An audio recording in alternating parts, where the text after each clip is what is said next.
Earls Court area is a rough place to reside in, and for tourist safety, overworked council workers working on a Sunday with low rates.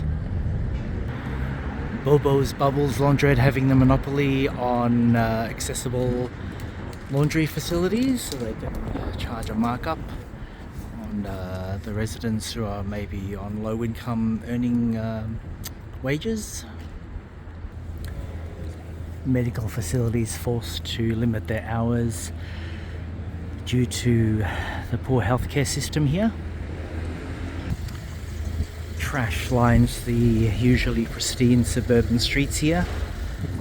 Lack of regular pickup services. And we see here another building suffering from cladding fire safety issues and or maintenance left over budget and unsafe for fellow residents here. Hard rubbish just discarded and not left at the tip where they belong. Workers forced to retrieve public bicycles out of the Thames and put them back where they belong. Residents' bicycles stolen at an extortionate rate. Many businesses forced to close due to exorbitant rent rates. Further cladding safety concerns even for businesses. Poor maintenance and shoddy workpersonship. Graffiti as vandalism on windows of shopkeepers just trying to earn a living. Further trash just discarded outside people's residences. Again, further cladding issues and maintenance problems plague this area, with ugly scaffolding remaining here for months or years at a time. Here we see further works just left abandoned and funds run out and bankruptcy is the result. There's a site riddled with asbestos problems and other cockroach infested yuckies. Evidence of public drunkenness here. Cans left to trash the area. Chronic gambling is a problem there at Silvertime Casino. The flood of Airbnb opportunities push rents up in this area to exorbitant amounts. Shops like these encouraging vaping and the downward spiral of youth's health and well-being and mental health.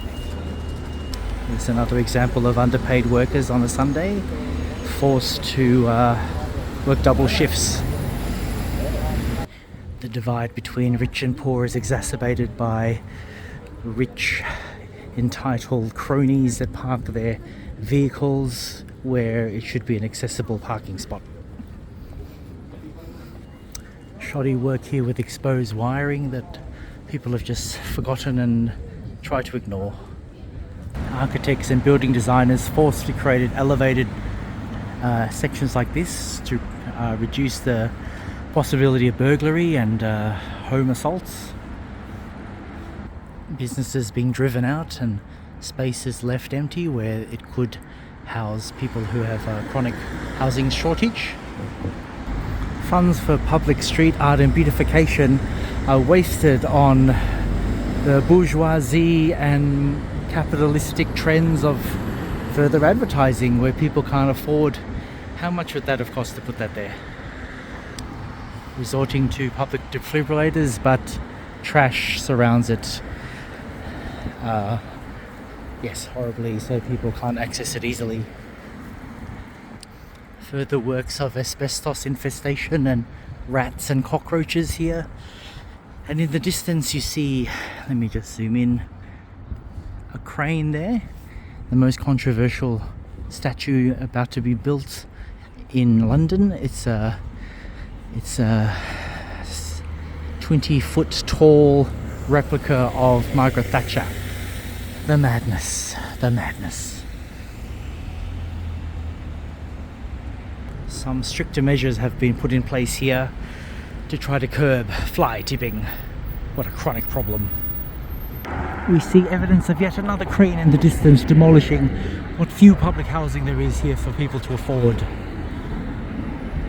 If this is not evidence of a fascist state creeping in, I don't know what is, people. The police are doing what they can and just leaving patrollers here 24/7 to watch over crime and debauchery. Yes, the police presence has need to be maximized. 2 vehicles here and a further, is it 3 or 4? No, this one's forensic services. They've had to bring crime scene investigation into the picture. 3 further police cars for their presence. What is going on here? Please ignore that there's a police station here. That has nothing to do with the proximity of their vehicles. I tells ya. Further police presence and perhaps an undercover car in front there, unmarked. More police vehicles. What is going on, people? What is going on? Think of the children.